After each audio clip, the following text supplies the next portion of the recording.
ओम शांति।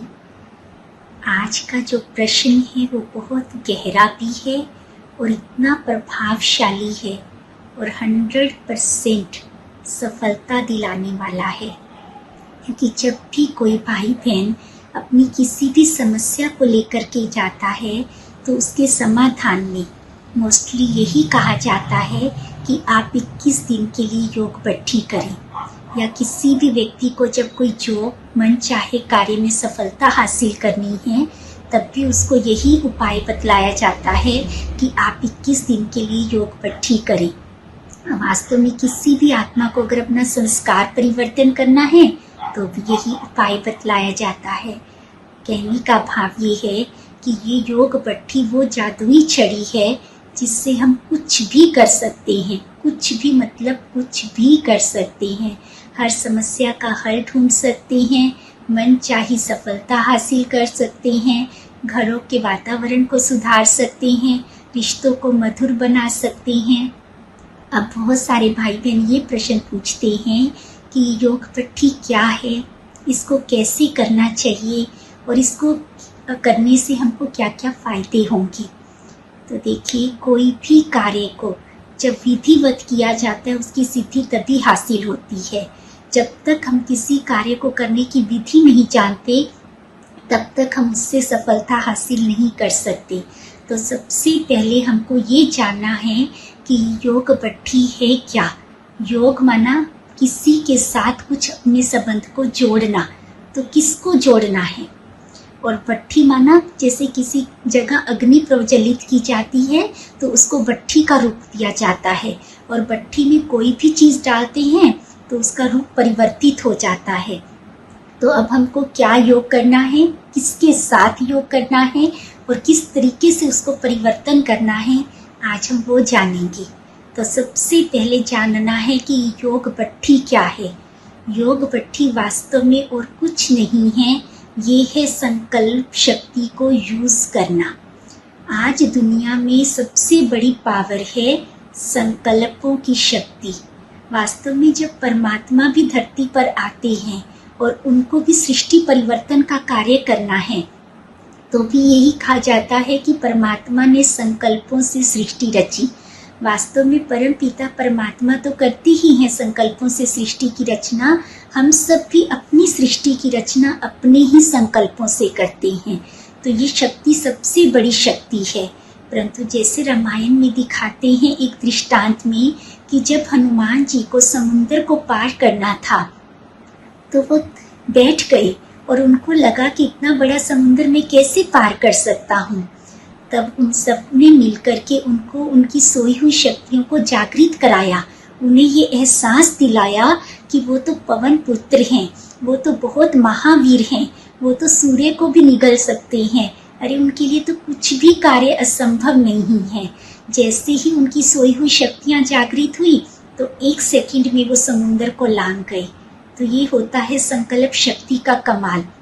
ठीक उसी रीति हम सबके अंदर बहुत सारी पावर्स हैं, क्योंकि हम सब सर्वशक्तिमान परमपिता परमात्मा की संतान हैं। परंतु जब हम अपनी उन शक्तियों को भूल जाते हैं तो हमको लगता है कि हम ये कार्य नहीं कर सकते, और फिर हम दर दर जा कर के कुछ मांगना शुरू कर देते हैं कि आप हमारे ऊपर कृपा कीजिए, आप हमको आशीर्वाद दीजिए। लेकिन जब परमात्मा आते हैं तो वो बतलाते हैं कि आपको किसी के आगे कुछ भी मांगने की ज़रूरत नहीं।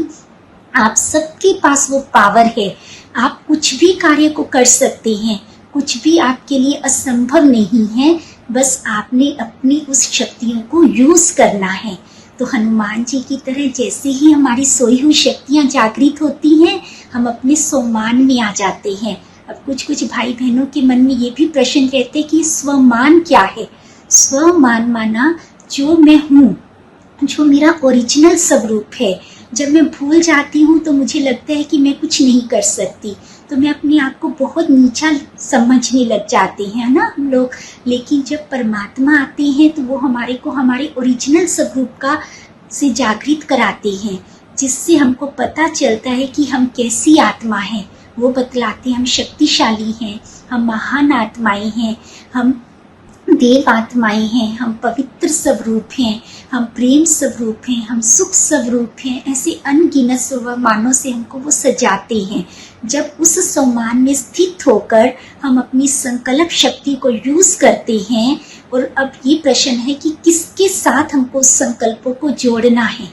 योग माना जोड़ना, है ना। तो किसके साथ जोड़ना है? देखो, हनुमान जी को जब रामायण में दिखाते हैं, जब उनकी सोई हुई सब शक्तियां जागृत भी हो गई थी, तो उन्होंने किसका नाम लेकर अपनी शक्तियों को यूज किया?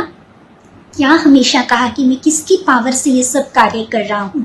हमेशा कहा कि मैं श्री राम जी की कृपा से ये सब कर रहा हूँ, ऐसा कहा ना। ठीक उसी प्रकार जब हम भी योग भट्ठी करते हैं, हम अपनी संकल्प शक्ति को यूज करते हैं, तो सबसे पहले हमें अपनी संकल्प शक्ति को इस दुनिया की जो हाईएस्ट अथॉरिटी है, जो सुप्रीम पावर है, उसके साथ हमको कनेक्ट करना होता है, जिससे हमारी संकल्प शक्ति कई गुना हो जाती है। जैसे हनुमान जी ने कभी इस चीज का अहंकार नहीं किया कि ये कार्य मैंने किया। सदा उन्होंने हर कार्य को किया, लेकिन सदा किसको समर्पित किया? परमात्मा को। ठीक उसी प्रकार हमें भी इस योग भट्ठी में सबसे पहले इस चीज का ध्यान रखना है कि हमें अपने आप में कभी भी इस चीज को नहीं लाना है कि मैं कुछ कर रही हूँ। जितना हमारा समर्पण भाव होगा, उतनी ही हमको सफलता हासिल होगी। तो सबसे बड़ी बात है कि जब भी हम योग भट्ठी करने का निर्णय करते हैं, तो सबसे पहले हमको एक स्थान निश्चित करना है, एक ही समय निश्चित करना है। जो आपको बहुत उचित लग रहा है, जो आपके लिए सुटेबल है, आप वही स्थान और वही समय निश्चित करेंगे, क्योंकि फिर आप 21 दिन तक उस स्थान और समय को चेंज नहीं कर सकते। अगर किसी कारण से उस समय आप नहीं कर पाए, तो फिर आपको दोबारा से शुरू करना होगा। और दूसरी बड़ी बात यह है कि जब आप योग भट्ठी आरंभ करेंगे, तो जिस भी लक्ष्य को लेकर के आप योग भट्ठी शुरू कर रहे हैं, तो सबसे पहले परम पिता परमात्मा को अपना लक्ष्य बतलाएंगे। लेकिन आपको पहले ही दिन बता देना है, फिर आपको बार बार बताने की जरूरत नहीं है। जो भी चिंता है, परेशानी है, समस्या है, किसी भी कार्य में सफलता चाहिए, आपको अपना कोई संस्कार परिवर्तन करना है, किसी आत्मा को चेंज करना है, चाहे जो भी आपका लक्ष्य है, आप सबसे पहले परमपिता परमात्मा को समर्पित कीजिए। और जब जो भी आपके मन में है, वो सब कुछ फर्स्ट डे ही बोल दीजिए, और उसके बाद आप निश्चिंत हो जाइए। और हमेशा ये मन में 100% निश्चय और विश्वास रखिए कि 100% मुझे सफलता मिलेगी। फिर आपने 1% भी ये थॉट नहीं लेना कि पता नहीं मेरा ये कार्य होगा या नहीं। देखो, अगर किसी भी पात्र में कितना भी जल है और वो पूरा अमृत है, लेकिन अगर विष की एक बूंद भी डाल दी गई, तो वो सारा ही विष बन जाएगा। तो आपने जब पॉजिटिव थॉट्स लेने हैं, तो उसमें एक भी ये नेगेटिव थॉट नहीं आना चाहिए कि पता नहीं होगा या नहीं। आपके अंदर 100% ये दृढ़ता, निश्चय, विश्वास होना चाहिए कि ये मेरा कार्य हुआ ही पड़ा है। अरे, जो कार्य आपने परम पिता परमात्मा को सौंप दिया और वो ना हो, ऐसा हो सकता है? बिल्कुल नहीं होगा। आप बिल्कुल निश्चिंत होकर के आप ये 21 दिन की भट्ठी करेंगे। उसके बाद आपको ये है कि कैसे करनी है। सबसे पहले आप परम पिता परमात्मा को मन और बुद्धि से इमर्ज करेंगे। जिसने राजयोग का कोर्स नहीं किया है, तो प्लीज़ पहले वो 7 डेज का कोर्स करेंगे, ताकि वो समझ सके कि वास्तव में मेडिटेशन करते कैसे हैं। तो सबसे पहले आपने स्वयं को आत्म स्वरूप में देखना है और परम पिता परमात्मा का आह्वान करना है। फील करना है जैसे परम पिता परमात्मा से सर्व शक्तियाँ मेरे अंदर आ रही हैं। तो सबसे पहले 10 मिनट आपको बहुत अच्छे से परमात्मा को बहुत सुंदर विजन में देख करके अपने अंदर फील करना है कि जैसे परमात्मा की सर्व शक्तियाँ मेरे अंदर आ रही हैं। फिर दूसरा, आपने फील करना है कि जैसे परम पिता परमात्मा ने अपना वरदानी हाथ आपके सिर पर रखा और आपको सफलता मूर्त भव का वरदान दे दिया। और बहुत गहराई से इसको स्वीकार कर लेना कि अब तो मेरी सफलता 100% निश्चित है।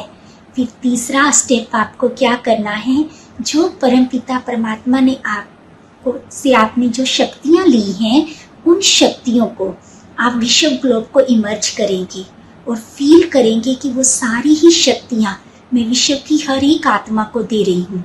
ऐसा क्यों करना है?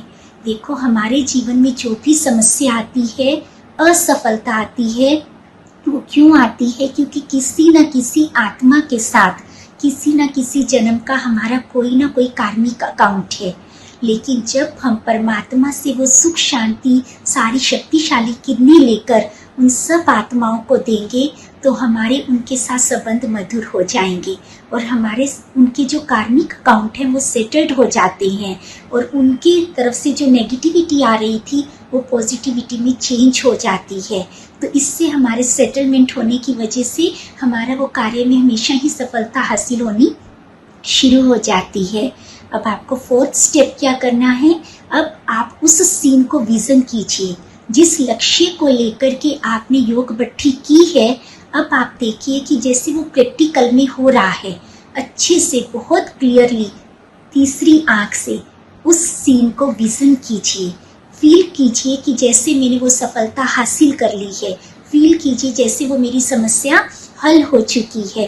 फील कीजिए कि जैसे मेरे रिश्ते बहुत मधुर हो गए हैं। जिस भी लक्ष्य को आप लेकर के बैठे हैं उसी लक्ष्य को आप प्रैक्टिकल स्वरूप में देखिए, क्योंकि जैसा आप देखेंगे वैसा एक दिन प्रैक्टिकल हो भी जाएगा। और सबसे एंड में मोस्ट इम्पॉर्टेंट लास्ट स्टेप, आप दिल से परमात्मा का शुक्रिया अदा कीजिए और दिल में एक और बात को बहुत गहराई से स्वीकार करना कि जो परमपिता परमात्मा मेरे लिए करेंगे उसी में ही मेरा कल्याण है। मैं नहीं जानता कि मेरा किस चीज़ में फ़ायदा है, लेकिन मेरा पिता अच्छे से जानता है। अगर उनको लगता है कि मेरे इस कार्य को होने में मेरा लाभ है तो वो जरूर होगा। अगर किसी कारणवश नहीं हो रहा है तो इसको भी दिल से स्वीकार करना कि उसने आपके लिए और भी बहुत अच्छा कुछ बेहतर सोच रखा है। तो जब हम इस विधिवत 21 दिन के लिए भट्टी को करेंगे तो आपको हर मनचाही सफलता अवश्य ही हासिल होगी। इसमें 1% भी ये चांस नहीं है कि होगा या नहीं होगा। हाँ, ये जरूर हो सकता है, जैसे किसी बीज को फलने में थोड़ा समय ज़्यादा लग सकता है, तो आपको हो सकता है कि कई बार किसी भाई बहन को 21 दिन में नहीं आती है तो आप इसको 3 महीने तक ले जा सकती हैं। और ये भी होता है कि किसी को तो 11 दिन के अंदर ही वो लक्ष्य प्राप्त हो जाता है। अनगिनत भाई बहनों के इससे संबंधित अनुभव हैं। इस चैनल पर भी बहुत सारे ऐसे अनुभव हैं, आप सर्च कर सकती हैं। वास्तव में इतनी आत्माओं का ऐसा अनुभव है तो ऐसा लगता है कि ये तो वो जादुई मंत्र है जो कभी फेल नहीं हो सकता। अगर इस भट्टी से संबंधित जो चीज़ आपके मन में क्लियर ना हुई हो, अभी भी कोई क्वेश्चन मन में है, तो आप प्लीज़ नीचे कमेंट सेक्शन में लिख सकते हैं। हम आशा करते हैं कि आपको आपके प्रश्न का उत्तर मिल गया होगा। और भी कोई क्वेश्चंस हैं तो वो भी आप हमको कमेंट सेक्शन में लिख सकते हैं। हम बहुत ही जल्द आपके प्रश्नों का उत्तर लेकर फिर से आपके सामने आएंगे। तब तक के लिए आप अपना खूब ख्याल रखिए और सदा ही परमपिता परमात्मा की छत्र छाया के नीचे रहें। ओम शांति।